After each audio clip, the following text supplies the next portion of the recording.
Hello, everybody. Hi, it is a fantastic Labor Day. Good to see. Well, Labor Day when I'm, releasing this. It's not Labor Day when I'm recording it. It may not be Labor Day when you are listening to it. However, you are listening to the Dork Side of the Ring podcast. I am your host, the purveyor of all things dorky within the confines of professional wrestling and sports entertainment. I am Grumm. Hello. Hi, friends. I hope you guys are doing good, doing great, and doing wonderful. It is, it's good. It's, you know what? It's a good weekend. It's a 3-day weekend. I hope you've enjoyed, enjoyed your 3-day weekend.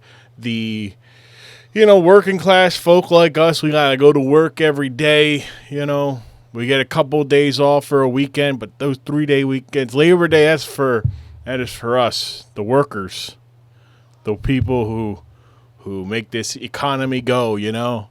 That's a whole nother discussion. But hey, look, we've got Dan Morse, Sopee pre-app of the Morse Code on to discuss the Pig Pen Match. Hog Pen Match? I think it's Pig Pen. It's Pig Pen Match.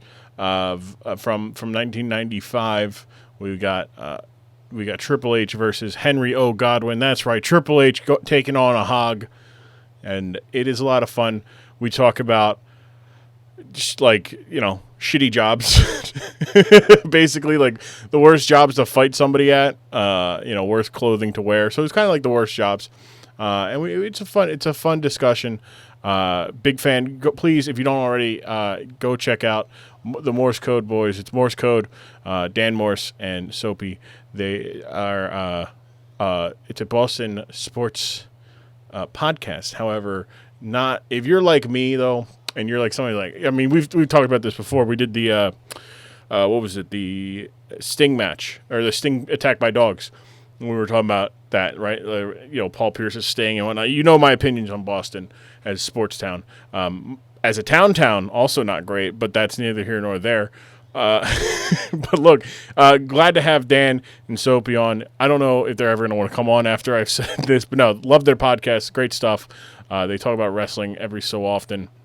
And that's kind of what I was listening to an episode. They were talking about Vince McMahon. And we talk a little bit about it, how Vince McMahon might be the last, one of the few people who you just can't cancel because no matter what, he works harder than you trying to cancel him. And it's like, well, yeah, that, and also it's pro wrestling.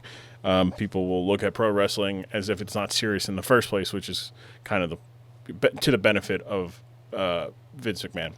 Without further ado, here is Dan and Sopee and myself talking about the Pig Pen Match here on the Dork Side of the Ring podcast.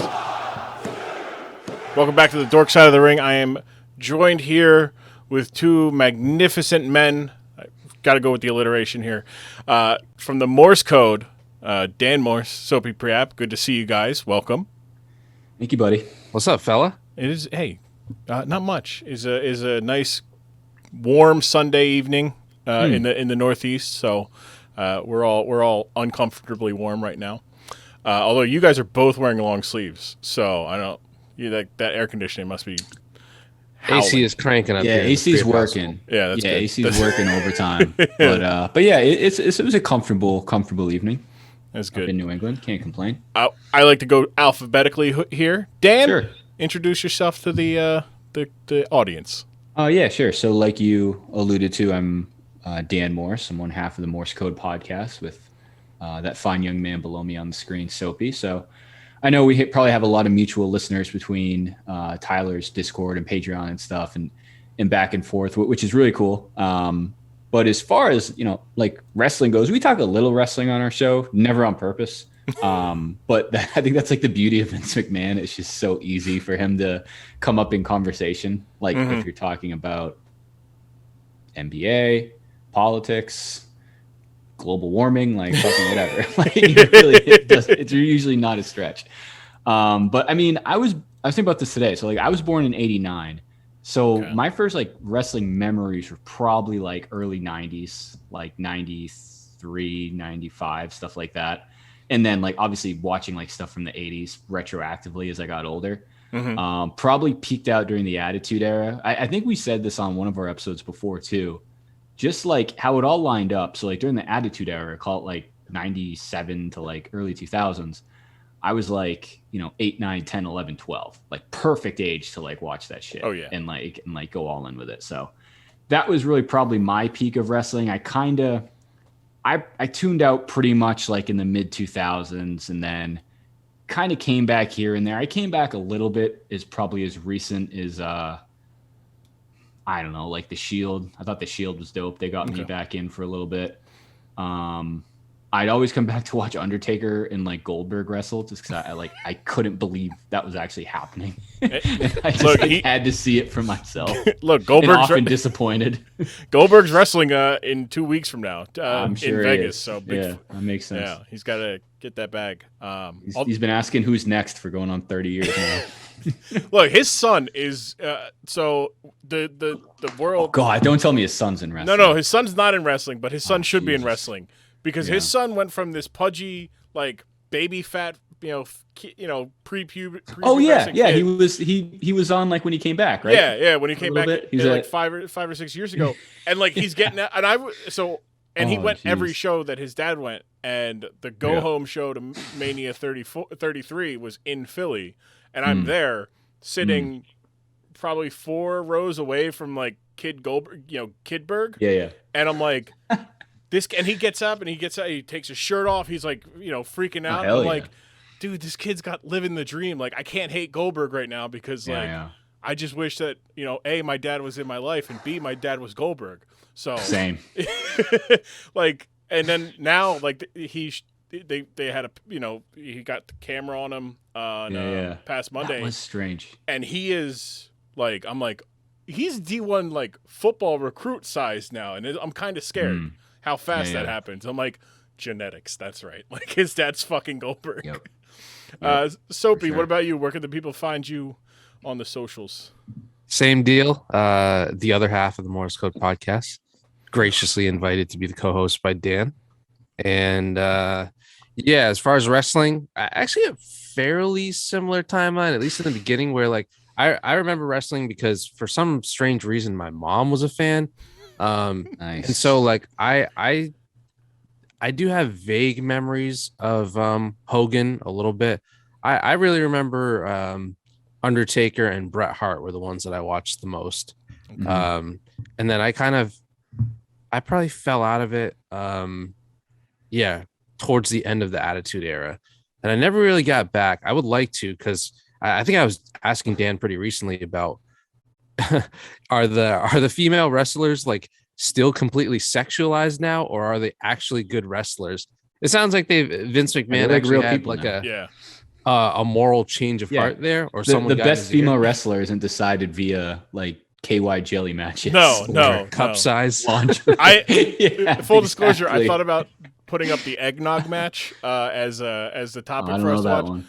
Yeah, well, send it to me anyway. But, like that's what started was you guys' episode a couple weeks ago as we were recording. You guys were talking about how evil Vince McMahon is, and I was like, love it. Yeah, I need them on the podcast. Not because we're going to talk about Vince McMahon, how evil he is. Like it is clear, like this is the type of person I would love to have on the podcast, which is, kind of not an entirely relapsed fan, like somebody who liked wrestling, when it was popular, like it, or it was just in, or somebody who's never watched wrestling at all. Like those are the type of people I love having on because, hey, I know this shit like the back of my hand. So any question you ask, I'm going to answer it. But the question I want to ask is, what the fuck did you just see? Like, yeah. So, well, actually, I'd ask you, Grumm, real quick. We mentioned it last time that you alluded to. Like thinking back now that I'm like an adult and I understand like how like the world works. Like at this point, is Vince just an uncancelable person? Like what else would he have to do? Or does he get away with it because it's wrestling? So and because it was the late '90s. Yeah. Like, so I don't think anybody's canceling him for anything he did back then. Like I think uncancelable is probably the better because it's just like everybody. Like it's one of those things of like it was so publicized how everybody was in on that. Like right. Yeah, if somebody else is like, come up like, oh, like this person, like they said some, racial slurs in the 90s, behind closed doors or something like that. It's like, oh, wow, you fucking lied to us. I think that's where a lot of that, like, you know, react. But then it's like, whoa, like, hold on, you hid this. You knew it wasn't right, and you hid this. Whereas Vince McMahon is like, it's on cable stereotypes television. on national television. You know, like, let's do this. You know, let's have an entire. Well, we have an entire group of Japanese wrestlers who, when they talk into the mic, we mute the mic and then dub over them like a Godzilla film. Like, oh boy, like, yep. you know, and then like and then in the mid 2000s, you had the Mexicools who drove out on Juan Deeres. Like, they specified that they were driving out on Juan Deere mowers, not John Deere. Boy. Juan Deere. So I don't know that one. That's like fantastic. It is a lot of it's a lot of like pro wrestling is a like, I don't want to say it's a cesspool because like it's gotten better, but like it's got its own problems that go way deeper than McMahon, even though he's the most profitable one. Sure. I've told the story before how there was a wrestler, Sputnik Monroe in Memphis. Great name, right? He was a bad guy. He was a flamboyant, like Ric Flair type heel, and to get heat, he befriended the African American population in Memphis. And he was like, hey, like, they pay, and it makes all these white people who pay angry, so I'm going to get their money because they're not spending it here, and I'm going to get them here, and then these people are going to pay to see me get my ass beat because I'm friends with black people. And he basically single-handedly desegregated pro wrestling all for profit. And it's like, well, it's a good thing. Tale as old as time. Yeah. And it's just like, well, you know, and that's why it's like there's a lot in pro wrestling that goes, like, I watch, you know, like classic wrestling before I go to sleep every night. Yeah. And there was a show, either it was in the Boston Garden or it was in Madison Square Garden, and adorable Adrian Adonis, at the time of him being very flamboyant and over the top, and you know, they made allusions to him being very effeminate, and there were children screaming, chanting homophobic slurs, like 7-year-olds in the front row, and I'm like, yeah, you can't cancel wrestling because there's a lot to unpack here. So it's just better to like, all right, cut it off, and then let's get forward. Like, basically talking about the women's, like 2015, 2016 is when they started treating them more as equals, as competitors. They dropped the term divas. They you know, they gave them longer matches, more stories, and they undeniably, like, they had better talent. They actually panned the camera above their shoulders. yeah. They didn't make every you know, either a mean girl, ugly monster girl, or you know, girl next door. Like, there's actual characters now. Right. But yeah, I don't know. Going back, I don't know if you can actually cancel Vince McMahon. I think it's just like, let him die. Sure. Well, I mean, the other thing I just thought of, we talked about, I remember at one point too, was also give him his props, because he's like the epitome of like those leaders where like, hey, like, I'll never ask my people to do something I'm not willing to do myself. Yeah. Like, or his son, or his kid. I remember remember that, Sopee? I forget who, maybe it was just you and I, but it was like just reliving or like imagining like, all right, Shane, like, it's time for you to step up in the family business. Like, we need you to jump off, you know, Hell in a Cell biannually at least. Yeah, almost like a dad leaving for the military and asking his son to take care of the mom. Yeah, like, you're in charge now, son. Look, you to... all stories lead to Vince hating that. That Shane's like, no, I'm gonna jump off this, and Vince is like, don't do that, do not. And he's like, you're one to talk. You were 70 years old, wrestling guys. He's like, the least I'm 45. I got a couple bumps in me. Yeah. Great family business. Fantastic. Vince is definitely gonna like turn his death into a storyline. If he can't wait. I mean, he tried. That did happen, no? Twice. Yeah, exactly. He tried twice. in the same summer. That was so bizarre. I don't remember the context of it. If you want to remind me real quick. It's a future Dork side stuff. Okay. So he got into a limousine. I think he was like removed as as executive member of the board. He walks through the hallways. All the talent is lined up, supposed to look somber and upset and whatnot. Paul London there is fucking high as a kite, laughing. Got in trouble for it. He gets into a limo. Limo blows up. It is like the week before a pay-per-view, and his limo blows up on Monday.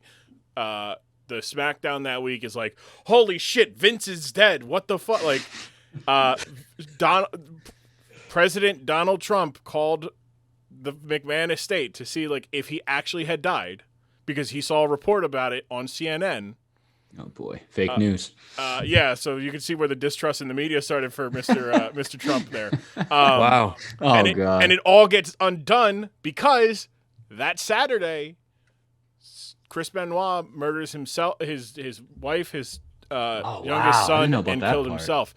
Yeah. And Vince McMahon has to come back on television the Monday after he blew himself up. Tough look. To be like, hey, some things are bigger than wrestling. We lost a member of our family, and this week's show is dedicated to him. And they just put everybody in this awkward position to be like, hey, like, Chris was a good guy. There's nobody bigger, more about respect in the locker room, and nobody loved his children more than Chris. And it's like, yeah. I totally forgot about the timeline of how that panned out. That is absolutely insane. Because then what? The news came out like the next day. The news came out very soon after. That night after Raw went off the air, midnight. The Atlanta PD, Atlanta PD was like, hey. So this motherfucker killed his wife, and WWE's like, fuck. So I remember that video. He released a video too. Again. Yeah.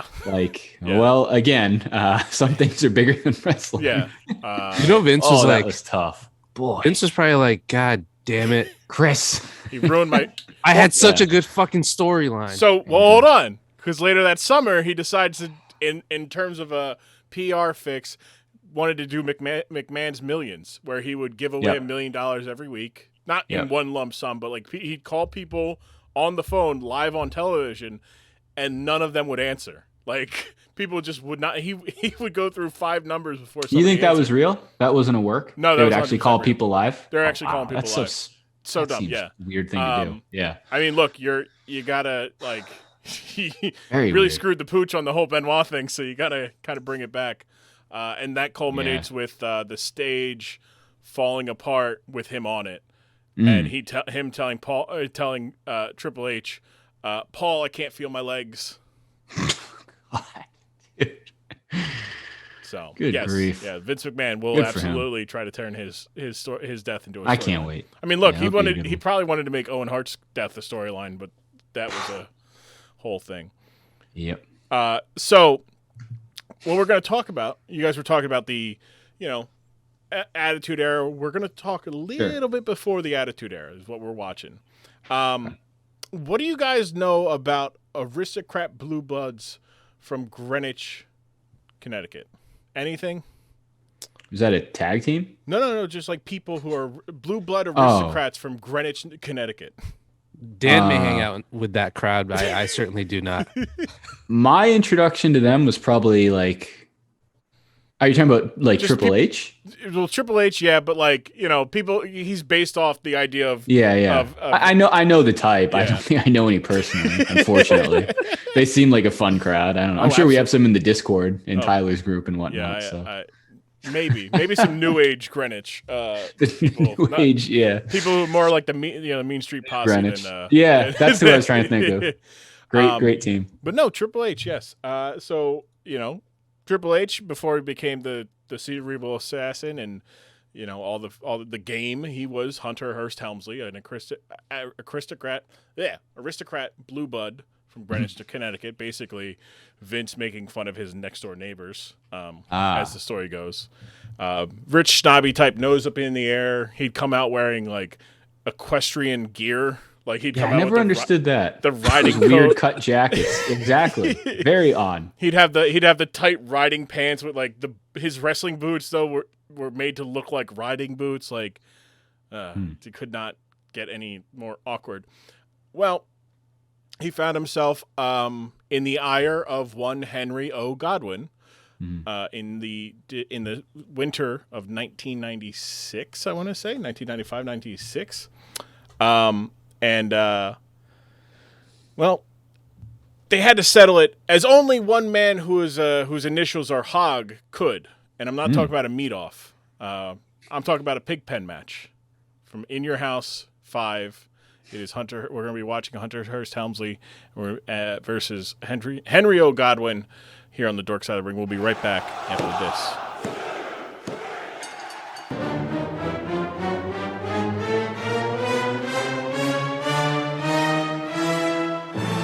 Yeah, Macho Man here telling you if you haven't that already, go to the iTunes or Apple Podcast application, search the Dork Side of the Ring, hit the little plus sign, same way you would do on Spotify, Google Podcast, all your favorite podcasting platforms. However, with Apple, do the extra mile, do 160 degrees, go 160, 180, 360, do yourself a favor and us.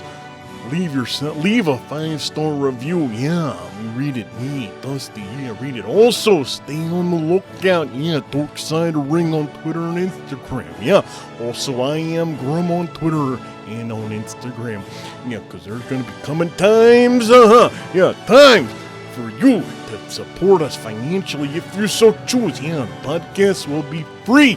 Remaining free. However, there will be additional content, like the little behind the scenes when we talk about the actual goddamn thing, or also exclusive episodes, either way, Dorkside Ring on Twitter, I am Grumm on Twitter, dig it.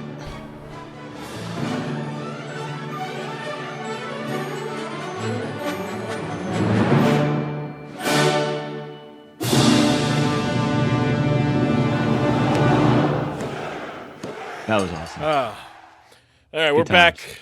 We just got done watching the Hog Pen Match. Sure did.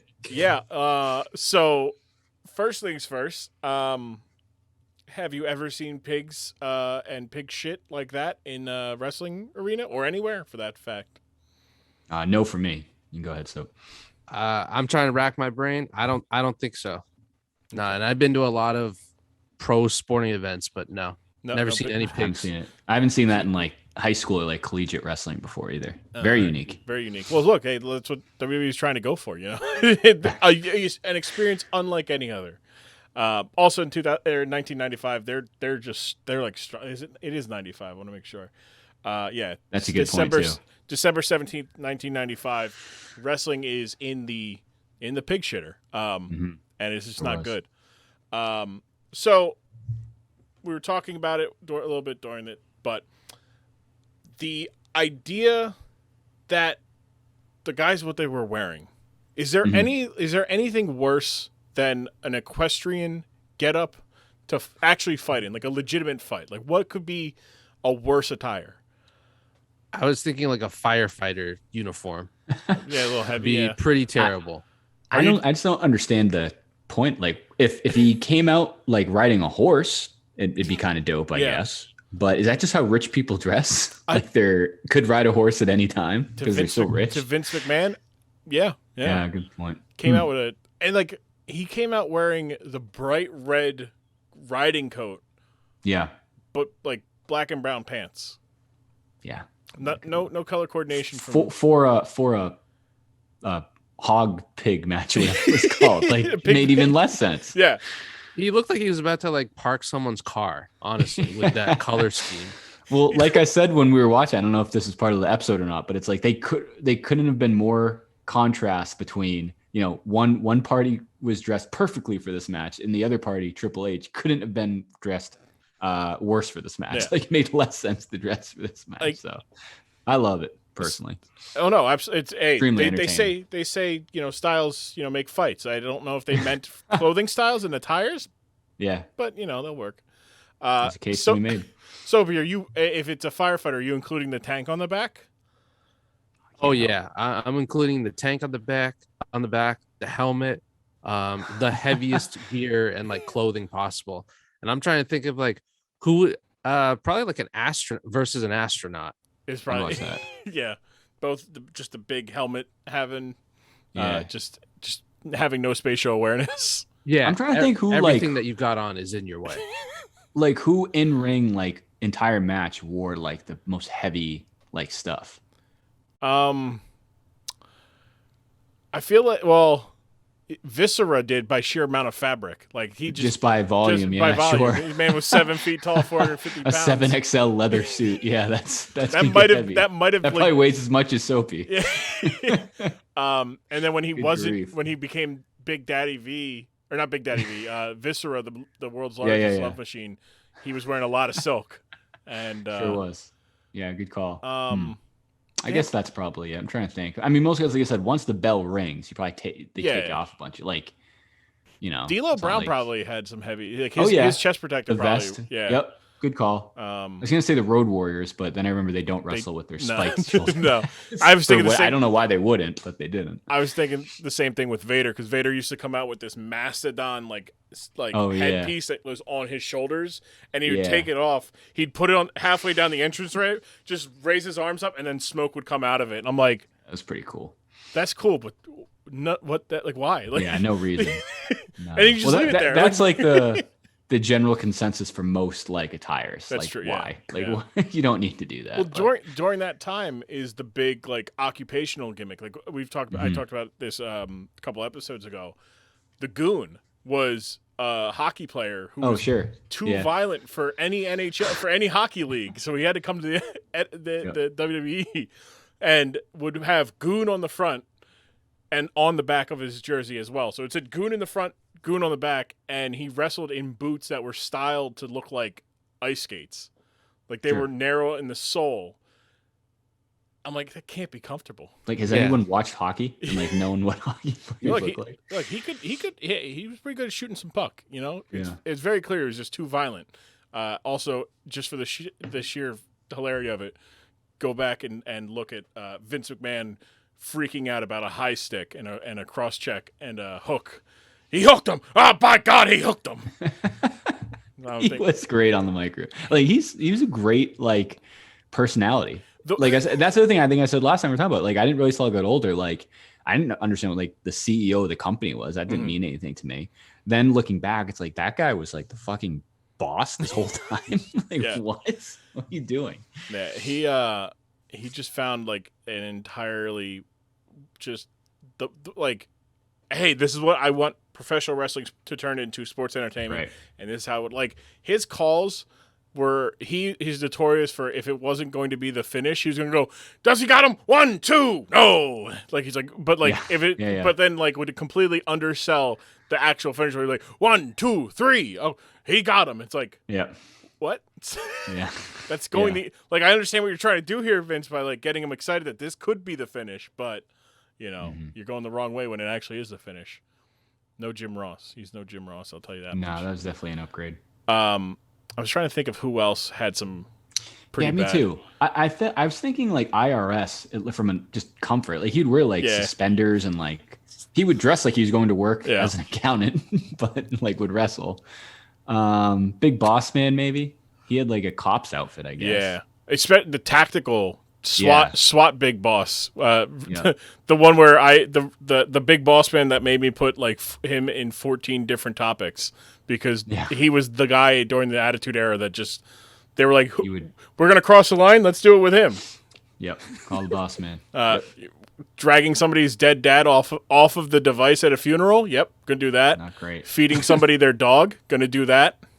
Yep. God, that was both those. I remember the Big Show funeral. I forgot about the dog. Yeah. Then he goes home to a wife and kids. Yeah.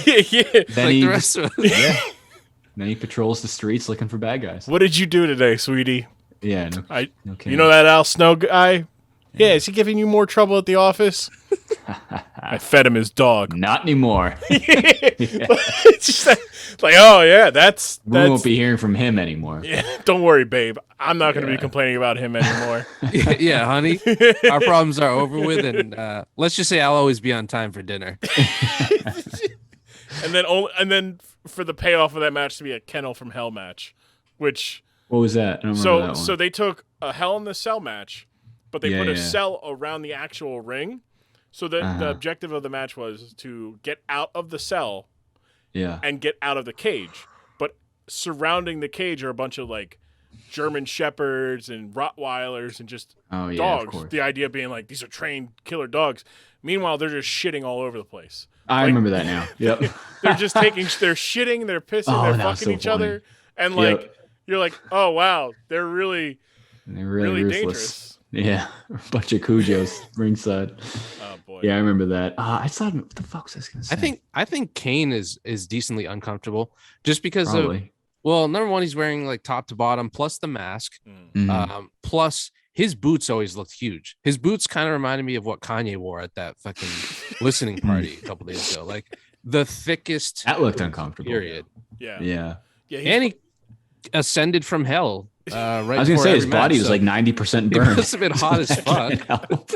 If I'm to believe what he's trying to sell me. Yeah, I don't understand how this Kane guy. They say that he became mayor of Knox County, Tennessee. I don't know how that worked. Yeah, it's tough. Science has really come across real well for skin grafts. You know. Yeah, we should have seen it coming with the all red suit. Like, we knew what was we knew what was on the way eventually 20 years down the line. Yeah, it's foreshadowing. Yeah.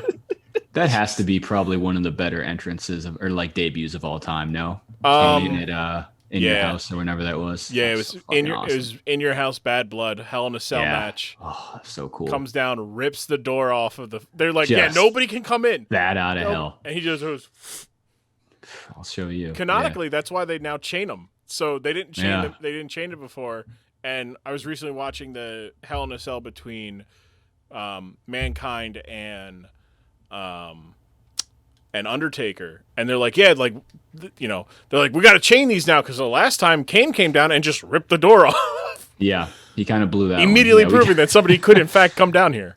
Correct. That's gotta be Kane. Yeah, freaking out. That event, JR couldn't be heard for the rest of the halfway through the event. His tech was going out, and then instead of getting him replacement stuff, they're just like, just go to the back. Just me and King got this. JR go to the back. And so he was not too happy about that. Honestly, if you want to wrestle, I can quickly freestyle something I can put you into. So you got to do it, Jim. JR. Take the night off, Jim. Seriously. Yeah, I'm trying to think. I like professions, maybe not profession, but like a hobby. Like the gimp suit, probably also just as like impractical to fight in. Can't be good. Yeah. Remind me what that was. It's like a gimp suit, like it's full on leather from head to toe with the zipper around the sort mouth. of like what Kanye was wearing. Yeah. That's why you said when you said like, oh, you know what? That probably is not practical to get in a fight with. Yeah. I remember, I think the ideal is, I would assume someone who's like Stone Cold, like very minimal, or like Shawn Michaels, just like pants, no shirt. Even like Brett, like guys with like the stirrups or whatever they're called, like the singlets. That can't be great. No. What about John Cena's jorts? Yeah, no kidding. Jorts and like Jordans.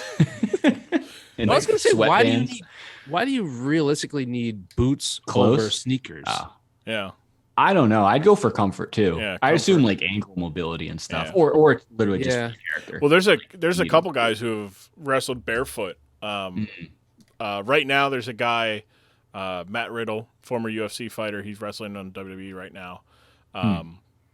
He's wrestling barefoot. Like he comes out wearing flip flops. Oh man! And I wouldn't like that. His entrance is that he comes over, he jumps over the top rope, lands, and then he immediately kicks his flip flops off. That's pretty dope. And I'm like, that's okay. Like, I was like, that's kind of cool. But then I'm like, yeah, but I remember like guys like Umaga and like the Wild Samoans and like Rusev, they would just have that ankle tape, and they would just look badass because of it. Because it's like that guy's got his ankles like taped like with like 6-inch thick tape. Yep. But yeah, I'd probably go with shoes over boots. I would too. I'm trying to think. Boots was probably like 80% of the 80%. Like who didn't wear boots? Yeah, John Cena, Shane McMahon. John Cena, Shane McMahon. Kofi Kingston doesn't really wear boots that much anymore. He's getting shoes from like Finish Line and Foot Locker. Steve whatever, the wasn't the karate guy? Oh, Steve Blackman? Yeah, Steve Blackman. Yeah. Steve Blackman wore. Oh, that was a comfortable look. Yeah, that was. He had big loose pants. He had the like karate gi. Yeah, with like very comfortable looking like slippers. Yeah. Or DX just wearing 69 suck it like hockey jerseys. Yeah. Nah. Or Sable. Or wearing just like handprints. fucking paint on my nipples. Yeah, handprints. Yeah. That's pretty minimal. You'd be surprised. Yeah. I won't get into it, but okay. I can all right, confirm. All right. No. Yeah, save that for our show. Save that for the Patreon. But yeah, I don't know, like there's got to be, I think between the two of them, like Henry Godwinn had the better like fighting attire. Like he's wearing overalls. Yeah. Oh, absolutely. Like not just for like that match, like in general, it's like I have a general rule, like if somebody is wearing clothes that are dirtier than me, don't fight them. You have more. I have more to lose than them right now because, just from the surface of it, they've had a rough day. Yep. Oh yeah, they're literally willing to get their hands dirty. So, fuck that. Yeah. I know one of the worst ones. Okay. Has to be Doink the Clown. Face paint and like a legit clown suit. Yeah. Probably with like a bunch of tricks and like gadgets up his sleeves. Wearing a fucking water-filled flower at all times. Silly string in his boots. They had an affinity because around that same time, like Henry Godwinn came out with the slop. Doink's running around with like a bucket of water where he's pretending it's not water every like other show where he's like and he's like gotcha. Ah, jeez, always a hijinks. Yeah, like the fucking Harlem Globetrotters of wrestling. Yep. I remember. Oh my God, what's his name? The Godfather's other guy, Kamu Mustafa. Yeah, no, Kamu Mustafa. Papa Shango. He had like a fucking. Thing of, like, skeletons. I forgot how bad it was. Dead bodies on his shoulder. Yeah, he was. It is at least 40 pounds of of just stiff bone like looking stuff and feathers, and I'm like, that's just. I remember being like, I was probably like 5 or 6 at the time. Like, actually, like this guy's scary. Like, I'm gonna get nightmares if I watch this guy on. I recorded SummerSlam. I did it. We did an episode. It hasn't aired yet, but talking about that, just him making Ultimate Terrifying. Warrior.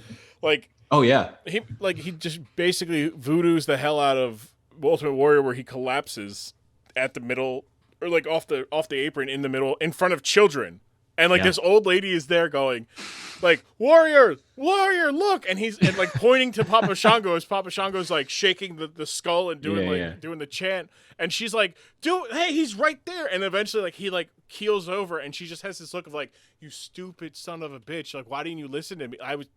I was telling you the whole time. Trying to help you. Yeah. And you had nothing to do about that. Like, what? Come on. Do you want to die? Like, come on, Warrior. Maybe so. But yeah, there's like, I think Papa Shango had some bad stuff. The only other person you brought up IRS on the opposite side, like his son used to wrestle in like a Hawaiian shirt. Bray Wyatt. Used to wrestle in a Hawaiian shirt and like slacks, and like the kind of his son.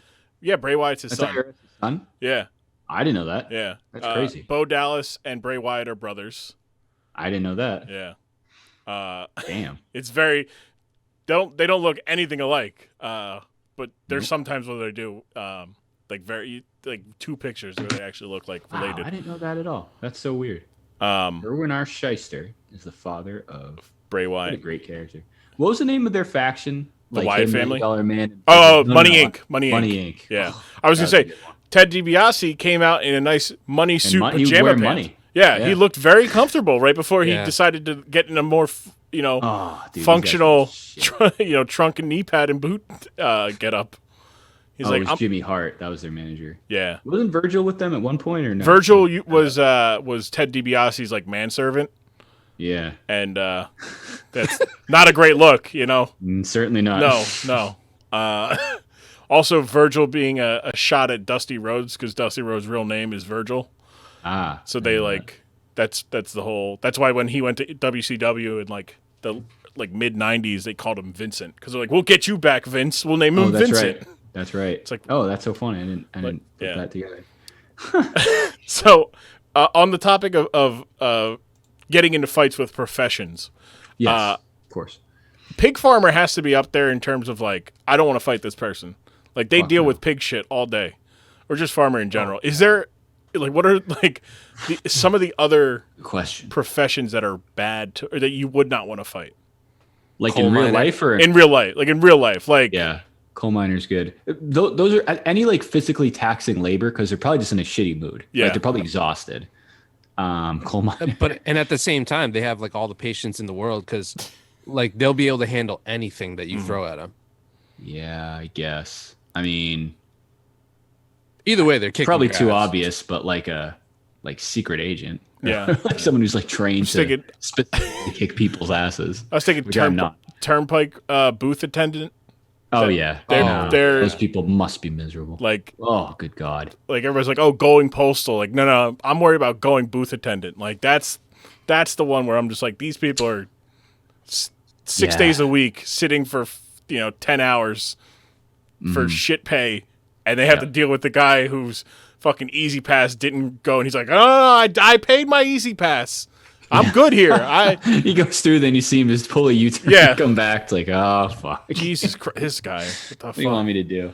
It's probably better now than it. Like, there's pretty minimal, I think, opportunity to interact with a toll person now. Yeah. Before, I remember you would literally just throw change at the fucking basket. Yeah.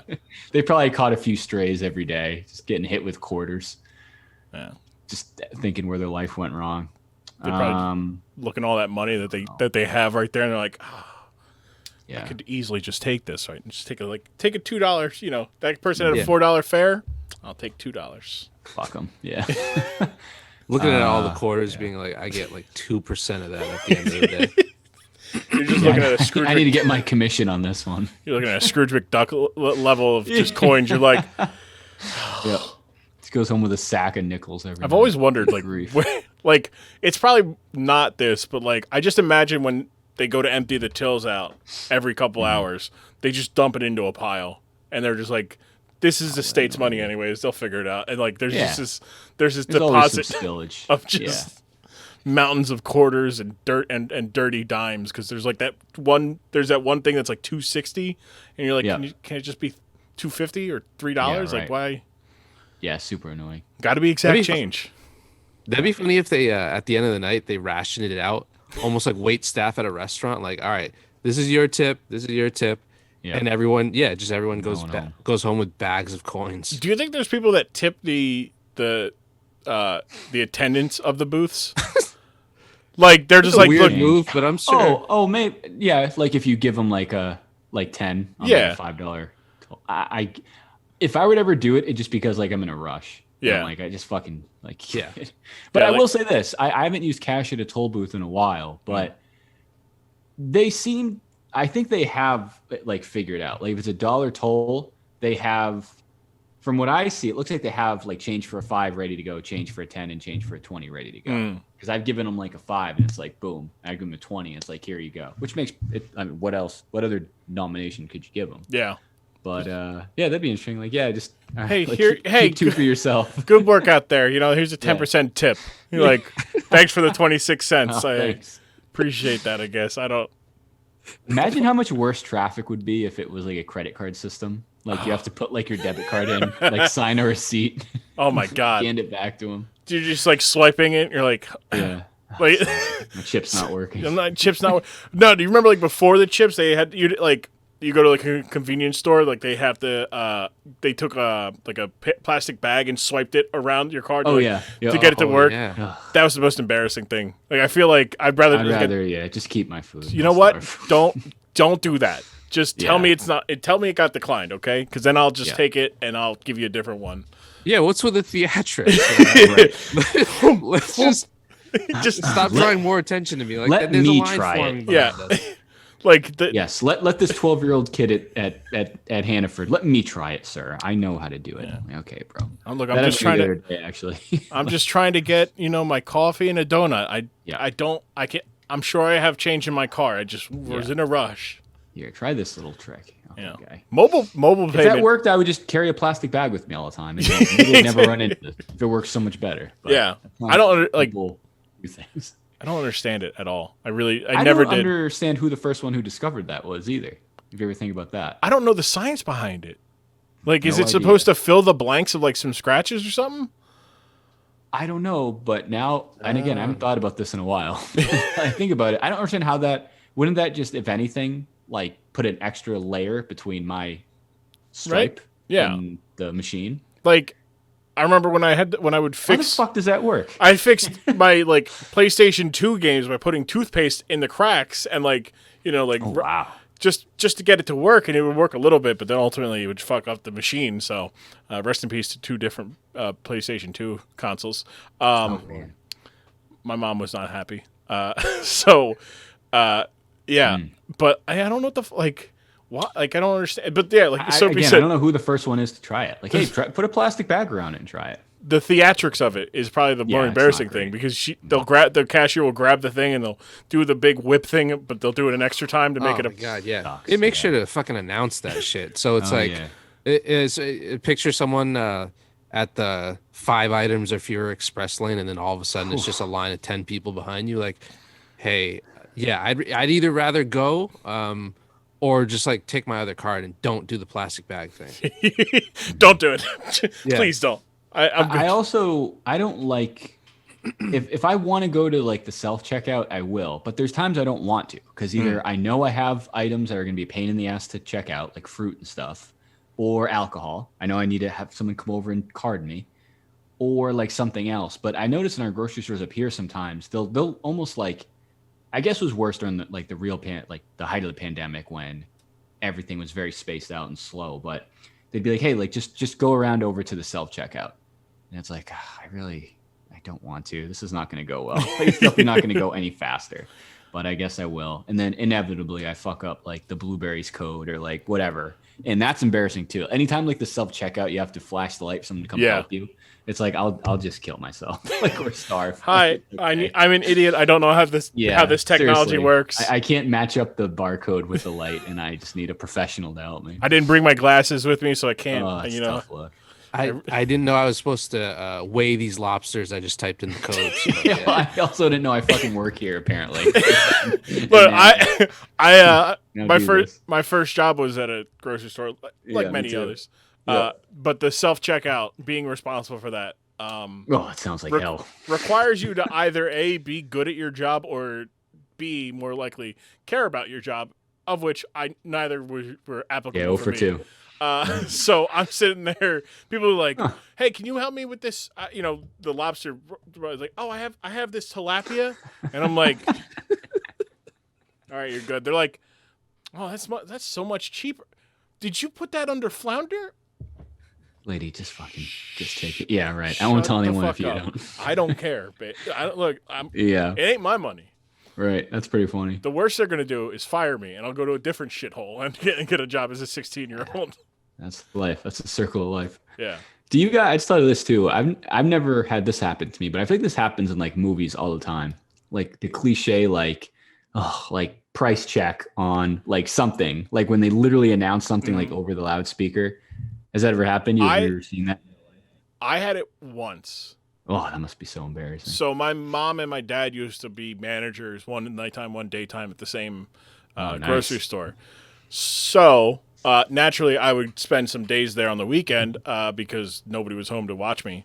Just buying groceries for 8 hours. So I'm getting lost in the thing. So naturally, somebody called for me and said, "TJ, your mother is very upset that you're not in the manager's office. You should report back to the manager's office." I'm like 5 or 6, I guess, old enough to know where I'm going. And naturally, people see this child walking around. They come up and ask me if I need, like they grab my hand to take me to the manager's office, not knowing that's where I was trying not to go, because I'm like, right. 6 years. I'm not trying to go. I want to go explore. I want to go see. Yep. I want to go look at the lobsters. Yeah. Put my face up and go like, you guys are trapped. But yeah, so that's probably the only one. Like the only one has been basically get your ass back to the manager's office. Yeah, that's pretty funny. About you, I've been stuck in line behind people who have had that, and then like worst, dude, absolute freaking worst. Like they've literally never been to a grocery store before. You happen to be behind them, like the first time they try this. it's either that or like something happened to me pretty recently where it was the day that I went to go get my first vaccination. It was in a like pretty older mall was where the they had everything set up. So obviously I had been in line to get the vaccination for about an hour, and then right next door was a Shaw's. Which, do you have Shaw's where you are, Grumm? No, I'm guessing it's a grocery store. Grocery store? Yeah, no. Yeah. So it's a Northeast chain, and just kind of in a fucking rundown place. Anyways, all I was getting was a bag of Doritos and a drink because I was like, I should at least have something for this ride back home. We didn't really know like what the effects of the first shot were going to be, and it was about an hour and a half drive back to my house. So I get in line, and it was only one person in front of me. It was a group of 2 women. And I was like, oh, like this should be pretty quick. I also had my dog in the car. I don't know why I brought her to the vaccination. I thought it was going to be much quicker. The car was running with AC the whole time, and it was locked, so I was responsible. But they took forever because they were trying to use coupons, and I'm not making like any sort of physical judgment or anything like that. I would say they looked like people who wouldn't be using coupons. We'll put it that way. They looked like people who probably wouldn't need it. And so this whole ordeal lasted so long that this express checkout line built up a line of like, no lie, 10 people before eventually I was like, all right, I'm going to go to this other one where it was like someone with a bunch of groceries, but the line was moving much quicker. But yeah, they had like 3 or 4 people come over to help them type in a coupon code. And then I think they were complaining that one of their coupons hadn't been accepted. And I overheard it, and it was like a couple dollars for something pretty trivial. And I was like, all right, I guess some people have more time than I do, but I certainly don't have time to be arguing like the price of pork chops. Right. So I'm just gonna get the fuck out of here. I've never used a coupon before for that reason. Like it's not worth the time. I think coupons are a scam. That's probably why they give them out, but they know no one's gonna, like 10% of the people are actually gonna use them. Yeah. It's like, oh, there's a coupon for that. Do you have it? No. Oh, well, that sucks. Yeah. Like there's been many times. Could you scan a coupon for me? It's like, yeah. No, I can't. Sorry. Yeah, it's not a real coupon. You're expired 3 years ago. It's a luck of the draw with like the type of cashier that you get if they're in a good mood or not. Because some place like have you guys ever run into that with a pharmacy? Like I remember when I was between jobs once, since I didn't have insurance, I went to go pick up medication. Someone was like, "Oh, well, I can just look for a code," and I was like, "For medicine?" Yeah. and knocked That's it down, not insurance fraud. Okay. Yeah. Okay. Yeah. Thanks for the I'm pretty sure that's the definition of insurance fraud, but yeah. Actually, that's so funny. I remember one time I was at a pharmacy, I think getting like something. And yeah, like she took literally 20 minutes pulling up my insurance information. Like I had my card. I'm like, all right, okay. Like she's like, I'm sorry, I just have to verify. That's fine. And eventually I was like, well, how much does it cost without insurance? And she's like $9.88. I was like, okay, great. I'll just do that. Yeah, you're like this half an hour ago. Like, well, I would like to get this without paying money. Convenience sake, here. Right. I can forego the 20% off $9. But yeah, that's pretty interesting. I'm pretty sure you might want to lay low for a while because I'm pretty sure you're officially on the grid for insurance fraud. Yeah. Just, I can enter a code. I enter a code to get you any medicine you want. That sounds like a cheat code. Yeah. Product code. It's like a podcast doing like an advert, like a product code, whatever, for 20% off Ritalin. That's promo code Dorkside, DORKSIDE. That's Dorkside at checkout. Get your Ritalin. Oh, that's funny. 20% off. 20% off your specific prescription at a local Publix. Cannot be combined with other discounts, and it's only for quantities of 30 or more tablets. Only 30. Yeah. It's a monthly supply or more. Limit 1 per customer. Restrictions may apply. Restrictions may apply. You got to just do the restriction may apply. Anyway, so back to the podcast, guys. I was gonna say to get back to original question. Yeah, Triple H's outfit. I don't know, a little questionable. Yeah, back in the mid '90s. Yeah, I don't think like toll booth workers probably one of the like least desirable to fight. Sure. I definitely would. I'd fight a jockey. I'd 100%. Like Triple H. I don't. Oh yeah. Triple H ain't. He's way too big to be a jockey. Absolutely. They're like historically very small people. Definitely fighting them. I don't care if they're Triple H size or bigger. I don't. You have to command a horse. Like that horse is your boss. You can't take like. Yeah. I'm not being intimidated by somebody who has to like take lessons from a horse. Yeah. cool. You gained the horse's takes trust. lessons from Seabiscuit. Fuck out of here. Like, rest in peace, Smarty Jones. But I'm built different. I'm built different. You think you can name 5? How many like Derby racing horses could you name if you had to? Smarty Jones, Seabiscuit. Wasn't like Google Chrome? Wasn't there one called like Chrome? Or maybe I just made up Google Chrome. But I think it was Chrome something. Let's bet on the next time there's a Google Chrome horse. We're betting on it in the Derby. Yeah. Who was like the big horses of our lifetime? I've never like bet on. Yeah, Secretariat. Secretariat, not our lifetime, but yeah, it's a big one.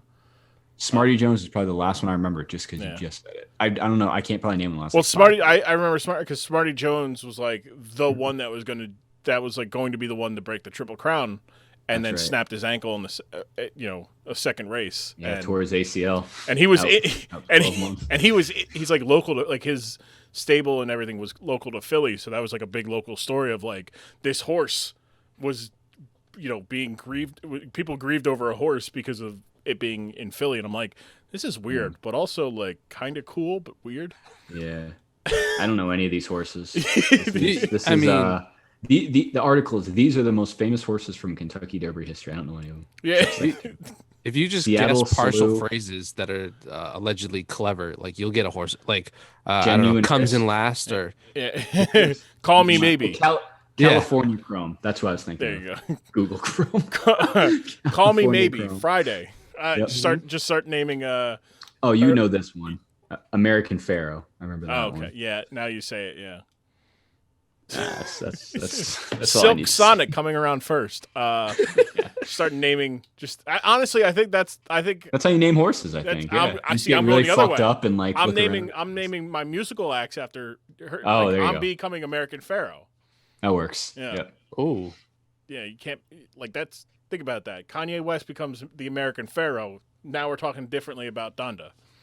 Sure. Yep. we're not talking buying in. Yeah. Couldn't agree more. It'd be out by now. Yeah. Yeah, that's the difference. Just start paying me, and I'll help you out.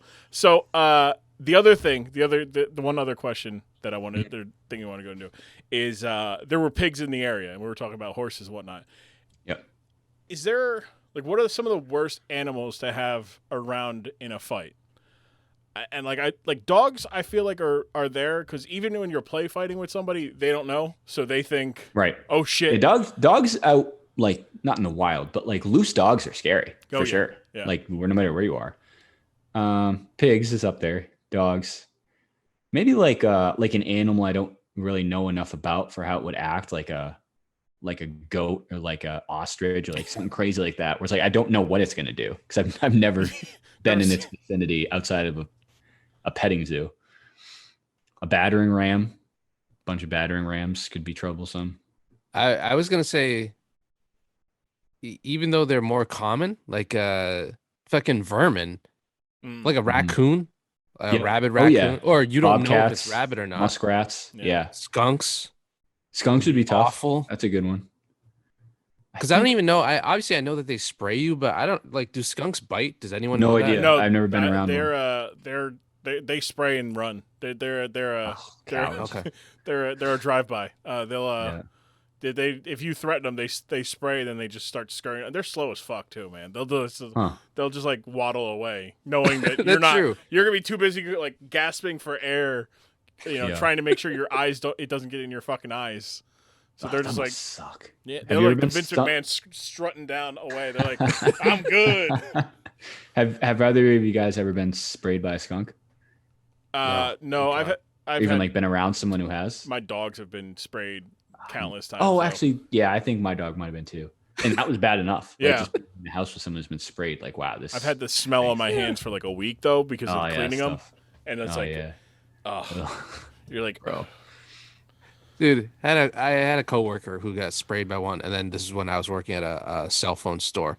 Come in and work retail, like hours after being sprayed by a skunk, and then she went home in tears, bawling because of how like embarrassing and terrible she smelled. That should be like company mandated. That should be like bereavement leave. Like, you don't have to. This one's on the house. Like, don't worry, you're not gonna lose any of your PTO. Like, you fucking stink. Oh, that's so terrible. That's so embarrassing. I'd rather her come in with like the flu. Yeah, like that blows. Wow, that's terrible. that. People stinking is like, Not great. like not great. Like having that like Very much in the news nowadays. yes, though, but not great. can't. Very I'm waiting. relevant. I'm waiting for a like The Rock came out and said he's like, no, I saw that. shower That was 3 pretty times funny. a day, and I'm like, Yeah. I feel like Good. that's excessive, but also I'll take it. given I'll take given the over. you're still more than once is enough. Once is enough. Sure. You get more than that, you're good. Amount of times. Yeah. I just think I shouldn't shower. Yeah. Do you think Triple H showered after the getting thrown in the pig pen? I do. I think he did. I would venture the same guess, but he did permanently wear that scowl, so we'll never know. Yeah, he was not happy at all. It's not. You know what the funny thing is? So the story goes, and it's per Triple H, so there's embellishment is embellishment. He told the story. So Henry Godwinn used to be a bad guy and was trying to slop people, and people were like none of the wrestlers wanted. They're like, no, I'm not getting. You're not putting that shit on me. And Triple H went up to Vince McMahon and goes, "Hey, if you make him a good guy, I'll get slopped every fucking night. Like, I don't give a fuck. I can make money with, we can make money with that. Like, I'll take that shit all the time." And Vince's like, "All right, pal, like, let's do it." So they turned him face, had him. He's like, nobody. I'm a rich guy, snobby guy. I'm the last person who's gonna want to get slopped. So naturally, the crowd's gonna love it. And they go to the pig pen match, and he's like, I think we went a little too far, but I'm okay for it. You know what? Let's do it. All right, you're paying? Cool. I'm fine. Like, I'll take a face bump here. I'll win. I'm cool with that. I don't think he planned on getting a gash across his back, though. Yeah, for Wait. sure. I have a question though, because in the match that we watched, where Henry he reached into a bucket at one point, right? Yeah. And then basically gave him the socko, except with pig slop. Yeah. Sloppo. Was was that he already came into the ring with that bucket? He didn't go over to the pig pen and no, that was okay. the bucket. He was coming. He would come out with buckets, and the whole idea were to slop the bad guys. People. What do we think that is? Like, do we think that's chocolate? No, I think it was. The stuff in the ring looked like old food. It looked like it looked like pig salad. Feed, so like salad. It was probably like a day old. It was probably a salad with like a lot of vinegar and food coloring. Ton of balsamic. Because I can't imagine they would all right, hold on, let me rephrase it. While I could imagine that Vince McMahon would actually legitimately just be like, let's go get some pig feed. I just feel like the wrestlers themselves would be like, we're not going to go that far. Yeah, let's just take some shit from catering real quick, throw it in a bucket, and there we go. Yeah, it'll do the trick. I saw lettuce. I think I saw a piece of tomato. That's yeah, I think it was just an old salad. Yeah. Like a little pudding and lettuce. Yeah. Put a little water in there, make it, you want it to look disgusting, but you don't want it to be actually disgusting. Yeah, for 1995, I think that did the trick. Got the message Vince, across. the fans aren't going to be able to tell one way. No, I said I want pig feet. More vinegar. more balsamic vinaigrette. Yeah. He sees like the catering kids out back, like, you're not throwing that away, are you? That's money down the toilet. I'm now imagining Vince McMahon with the giant cartoonish like salt and pepper grinders. So he's just like, all right, there we go, pal. Yeah. Give him the slop. Just imagine, and I imagine if I'm upset that both Henry Godwinn and Triple H were okay with it, because I want the story to come out that Vince wanted them to do that. They were hesitant. So he went in there first. He's like, hey, look, it's not that bad. And he's doing like fucking snow angels in the shit. Yeah, I need that story too. Where it's not that Come bad. on. Apparently, swim around in it, Shane. Show him. Yeah. Dad, I don't want to. Can't I just work in the office, Dad? No. Oh boy. Yeah, no kidding. Apparently the story goes though, Owen Hart, notorious Ribber, practical joker, while Vince was at the announcer table the entire show, he took a pig and put it in his office at the venue. Oof. And just let it roam free. So Vince goes back to his office at the end of the show after everything there to break everything down and go over stuff with his thing, and there's a fucking pig with shit all over the place. Angry as fuck. Interesting. And I'm like, that's... I'll get him back. Yeah, like... Oh, yeah. Yeah, the slow. Oh, geez. that's interesting. That's a slow burn if I've ever heard one. God damn. Yikes. I'm gonna put that motherfucker back in a superhero getup. That'll I'll teach get him. the last laugh. Oh, it's fucked up. So fucked But that up. is pretty funny. The prank. I love Owen Hart. He thinks he knows pranks, huh? Yeah. Oh boy. Make him fall from the sky responsibly, though. Faulty wiring. What do you mean? What do you mean? Bullshit. Yeah. That Yeah. Dark Side episode got real dark. Tough. Yeah, that was tough to watch. Because like will I had say. always been like, yeah, I don't know how much WWE is on the hook of it. Like obviously they are, and then they're like, No pun intended. Yeah. well, they were off the hook. Yeah. They literally changed the company like during the weekend. Yep, He went to a not show great. with one really? crew. Oh, it's Yeah. you haven't seen it? Oh, you should I watch it, haven't bro. seen it. Yeah, it's tough to watch. It It's is sad. that one. Kids and shit. the- Benoit was tough. The Benoit one was like Eddie Guerrero too. well, That's they, a great series. They talked Dark about Side of like Ring. with Benoit, like made it like very like they were hinting without fully saying like, hey, there was something more to him and Eddie than just being best friends. Mm. Like Vicky was like, yeah, no, like I lost the love of my life, the father of my child, my husband, and I'm not taking it as hard as this guy is. Like he's on my bed weeping, Interesting. Yeah. crying. I'm gonna have to watch that one again. Yeah. That was the one takeaway where I'm like, It's interesting. "Ooh, boy. I just remember it was like the one of the things I learned for the first time from that documentary was like it was over multiple days, right? Like he killed, I forget which order, but like he killed one of them first, like went to bed, right, and then just like woke up the next day and killed the other ones. I think no. So what it was he killed his wife. What I can only be assumed is a like a domestic abuse gone like extremely far. Yeah. And was raging, steroid raging. He had problems with his brain. He was grieving because he's like, she's dead. Right.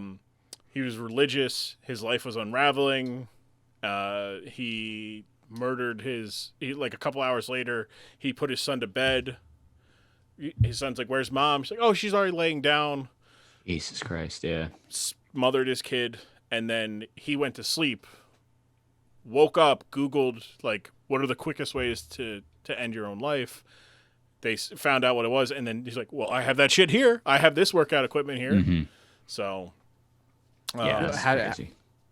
He just like poisoned himself. No, I don't know how. No, he did like in his weight room, right? He went to his personal gym and basically put his head between weights.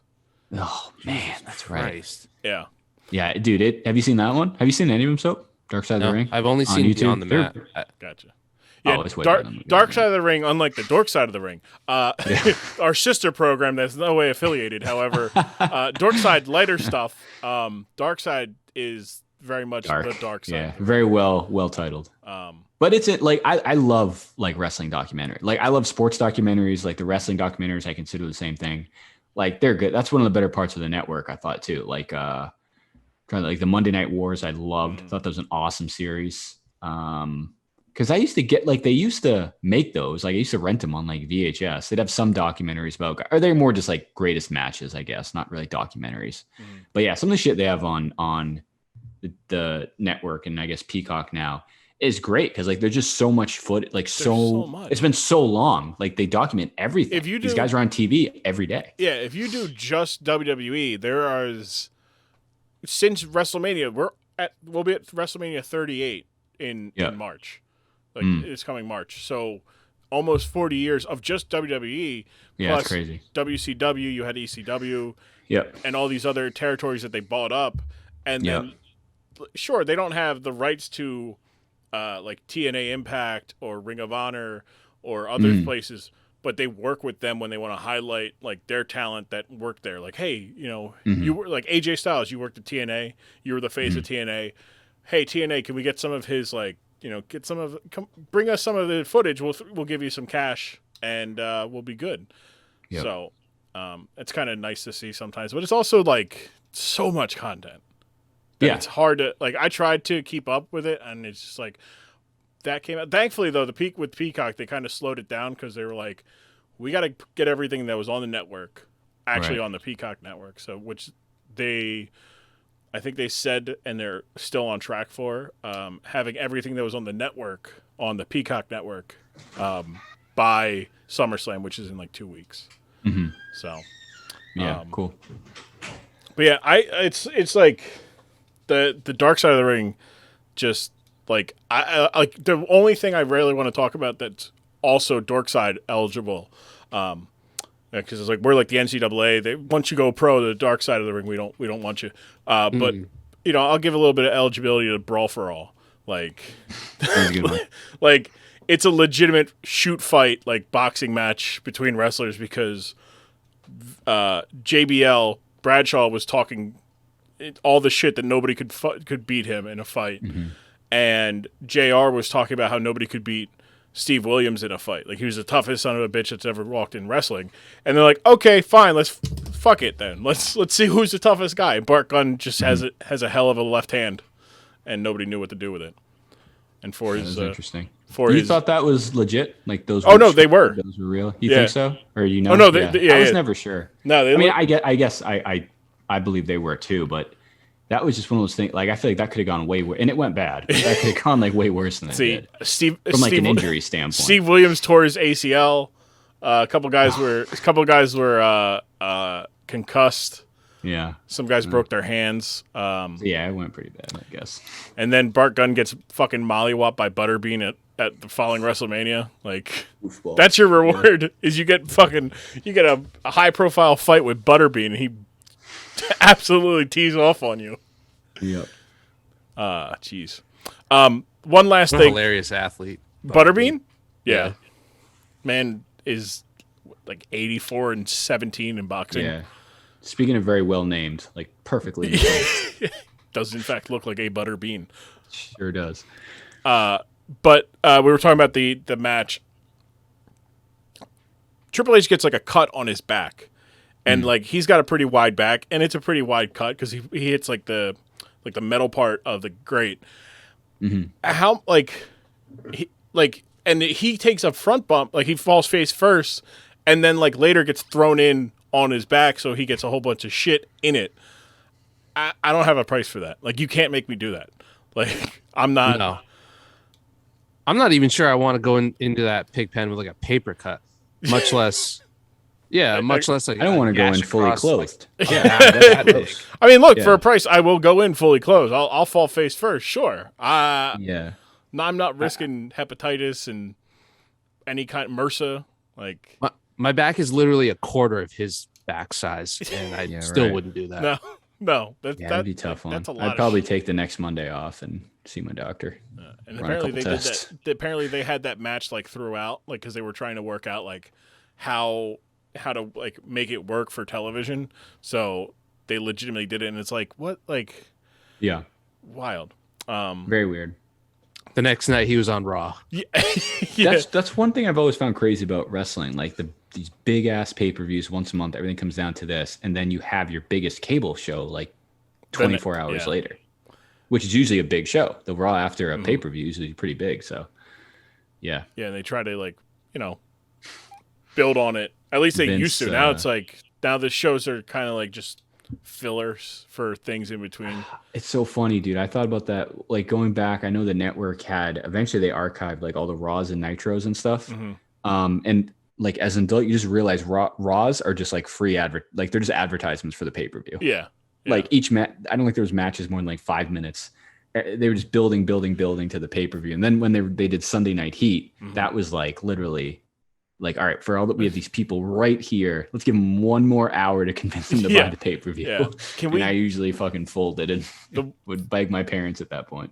Please, come on. I was going to say, like, I remember I'll be like watching it. I'm like, come on. Like, it was really fun, right? That hour we watched together. My mom was like, you have school tomorrow night or tomorrow. I'm like, fine, I'll watch Raw tomorrow. And she's like, no, you won't. That's at 9:00. You're going to be in bed before then. I'm like, I'll just never watch wrestling again. Thank God for Mom. We really bonded over that pig slop match from the last one. Mom, didn't you enjoy watching the women be stripped down to their bra and panties? Like, come on, wasn't that a lot of fun? I had a lot of fun.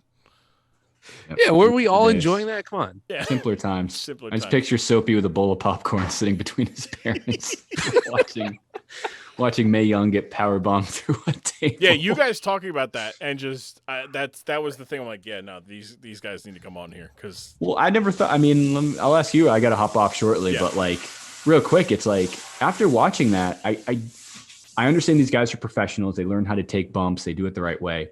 I think my comparison was like, if Mae Young falls in her house, she's gonna break her hip. Like if she just falls in her kitchen, I don't understand how they pulled that off. Now Mae Young's tough, but. You're not wrong in that, like, you know, an average 80-something-year-old woman falling would break a hip, but like, little power bombs. Look, she said that if she got, or she apparently Vince had told her if she got to 100, she could take a bump at WrestleMania.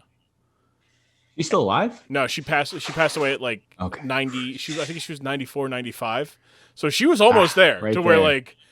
like he was going to let her take a bump, like against all odds.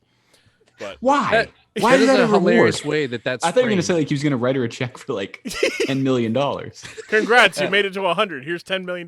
No, Here. it's because You she made it to wanted 100 and you're going one-on-one with the Undertaker. Look, she told Bubba Ray when she powerbombed him because he's like, all right, man, how do you want this? And he's like, give me the real deal, baby. mate, we don't have to do this. She goes, stop being a pussy and lay your shit in. God. Yeah, she's crazy, bro. She's great. That's like Well, CT. That's a CT bad bitch. talking. yeah, no, For sure. And like Mae Young is the opposite of like Fabulous Moolah. Like Fabulous Moolah, they were together. Yeah. Fabulous Moolah, terrible human being. Like she legitimately escorted her talent out to other talents so that she could get booked. Oh, okay. Yeah, and she would train women to wrestle, but she would do it in a way where no matter what, she would get paid for their appearances. For if they won a championship anywhere, she would, because this is around the time like there's like one woman's match a year in every territory, and they just go around. So it's Fabulous Moolah versus whoever. Wow. And an entrepreneur. One of the famous ones is Wendy Richter, who was at WrestleMania with Cyndi Lauper was taking her out, like was in her corner, and The music artist? yeah. Okay. Yeah. And Wendy Richter beat Fabulous Moolah for the world title. And then Fabulous Moolah wanted like a cut of her check, and she said, fuck off. Like, I earned this is my money. Like, they wanted me to be the champion. So Fabulous Moolah went and basically got her blacklisted from all of the industry. Damn. So it's it was rough there, you know, going kind of full circle a little bit. It's been rough for a long time for Shout out female Mae talent. Young. I'm even more on Team Mae Young at this Yeah. point. Yeah, Mae Young is she's a first good in, one. last out. She's Buddy Bayheim. She's the coach's son. Hard nosed, lunch pail worker. Yeah, clock in, clock out. So wrapping up here, you guys want to you want to talk a little bit about your podcast, where people can find you guys, what your podcast is about? Yeah, sure. You can go ahead, Soap. You can take this one. Oh, I was gonna let you do it. Okay. I mean, yeah, talk about Morse Code Podcast at the Morse Code Pod at Twitter and Instagram. I'm at DJ Morse 126. I'll let Soapy do his after, but I don't know. I mean, it's kind of, I've always said if you like the old mixtape show or Tyler stuff or even Grumm stuff, you'll probably like our show. We talk a lot of basketball, a lot of football, depending on the season. Mostly just like funny stuff that happens on the internet. Up till Monday night and up till Thursday night when we record. So, yeah, check it out. Just trying to think. Anything else I forgot, Soap, that's worth mentioning? No, I was gonna say, and if you enjoy this show, and the Morse Code Podcast, definitely follow all three of us on Twitter for sure. Because I think so. I'm at Sopee _ and I feel like I know there's a lot of like shitty stuff on Twitter. But I've definitely curated my timeline so that I don't see most of it. So I really enjoy that place. And I think I'm in the 1% of like people who thoroughly enjoy it and don't have like a bad time at all. Because there's a lot of shit on there. But if you look at like our timelines, it's a good time. And I only see bad stuff because I see like our friends making fun of the bad stuff. And then if exactly. I make the effort to go into it, I see what it is. But yeah, I would agree. I think that's a fair assessment of twitter.com. Yeah, it is what you make it. You know, Yeah, it can be a fun. It can also be a cesspool of just the worst of humanity. You can block people, you can make stuff. Exactly. Thank you guys for coming on. I appreciate it. Yeah, thank you, man. It was a good time. That was fun. Can't wait for the next time. If there's a next time, that's up to you guys. You are more than welcome. No, we'll get you on our show too. Awesome. At some point as well. It was a good time. Like I said, we could hit record and just pull up that thread of problematic Vince McMahon. Dude, stuff kill 45 minutes. I turned the computer off, but I have at least 10 to 12 different cells of an Excel sheet that are Vince McMahon topics because man, I was between the Pig Pen match and Vince and Shane versus Shawn Michaels and God. I don't know that one. Yeah. I'll save that one. All right, there we go. The next time the Morse Code Seems boys a little are lopsided, but yeah. Yeah, one guy says God on his side, The build, it's I need to curate it so that you can see the build to it because Vince goes to a fucking church, takes fucking holy water, puts it in his mouth, and then does the Triple H fucking spit. Oh my god! Yeah, you can put that on my calendar. I'm in for that. Send the invite now. They frame the shot so that the exit sign makes it look like he has devil horns. They're very, and I'm like, God, you guys are very good at what you're doing, but holy shit, is it too on the fucking nose, man? He is way too good at what he does. He's just endless content. And he was made how for is this. one human capable of having that much?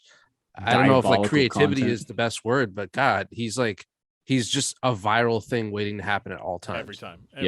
He just overdoes it. It's just ridiculous. But that'll be the next time. I'll save that topic for the two of you because that'll be good stuff. Thank you guys for coming on. All right, buddy. And you guys have a good one. You too, bud. Thanks, man. They say no one man should have all this contentual power. But Vince McMahon runs the underworld, so he may not be just one man. He might be an amalgamation of hell's worst spirits doing work release programs. I don't know. But either way, shout out Dan, shout out Sopee of the Morse Code. Appreciate it, guys. You can find the Morse Code on all major podcasting platforms. You can find them on Twitter and Instagram. The Morse Code Pod. I am at Dorkside Ring. That's where you can find our podcast content and everything there. Thank you guys for coming on, Dan, Sopee. Appreciate it. Can't wait to have you guys on in the future. I'm sure, I will drop. There's so much Vince content. I've said this before on the podcast. I do want to do a a full month dedicated to Vince McMahon in the sense of just the shit he's been on, and it's just very hard not to pick Vince McMahon stuff sometimes. I think I was telling them, I may have not told them, I don't remember. We recorded this in the beginning of August, and it has been a month or so. But yeah, look, he wrestled God, for God's sakes. for God's own sake, he wrestled God. But thank you, Dan. Thank you, Sopee, for coming on. Thank you, the listener, for listening once more. Appreciate all the supports. Appreciate you guys following on Twitter at Dorkside Ring, following on Instagram at Dorkside Ring, subscribing, leaving reviews, letting me know, messaging me, DMing me, either you're friends with me in Discord, or you're in my Discord, or if you're you're DMing me on my socials at I am Grumm. I appreciate it. Thank you guys so much. Fun couple months up ahead here content-wise. I talked a little bit about this last week, but I'm launching a Patreon soon. I want to make sure I get a decent amount of content ready for that Patreon, so that'll probably launch late October, early November. There'll be Dorkside stuff there. If you've enjoyed the Dorkside stuff and want more, it's not going to be much. I'm not asking for a lot. There are options for a lot, but if you want earlier episodes or some episodes that are exclusive, or you want to hear us react live to the actual things. I think this is one of my favorite ones that while we were watching it, just shooting the shit, talking about things. Those are my favorite ones, when we're able to just kind of sit and watch a match. I think the matches are the best ones because it's alternate commentary, so we don't have to really listen to the commentary at all. Whereas the promos and characters, a little tougher because they are there's promos they're talking. You don't want to talk over them. But yes, be on the lookout for that. If you guys want to support me, I'm not streaming right now. I am getting off of Twitch. I'm going to a more Patreon, like focusing Patreon being my monetization of my content. But you can find my Discord. I think it's linked in my Twitter. I don't know. I'm not sure. But look, I appreciate it. Either way, thank you guys for listening. You can find me again on Instagram and Twitter for the podcast, Dorkside Ring on both of them. I am Grumm for both of them. If you want to give my Twitch a follow while I get off of it and make the slow transition off of it, you can go to grumm.tv or twitch.tv/tgrumm. You can find me there. Appreciate it, guys. Next week, my friends Johnner and Dorky Al, we talk about Viagra on a poll, and I did not expect the story that Dorky told us. So that was a lot of fun. Like, I did not expect it at all. It's a very it threw me for a loop. I'll tell you that much. The story that was told next week. That's next week's episode. This week's over. Thank you guys so much for listening. Thank you for tuning in. And remember, wrestling is a lot more serious when no one is taking it. So a lot more serious. I'm fucking up my own closing line. Wrestling is a lot more fun. Wrestling is at its best when no one is taking it seriously. Thank you guys for coming on. I will see you guys next week. Wash your hands, wear your masks, be good to each other, be nice to the people around you, do something kind for a stranger. I love you guys. We'll see you guys next week here on the Dork Side of the Ring podcast.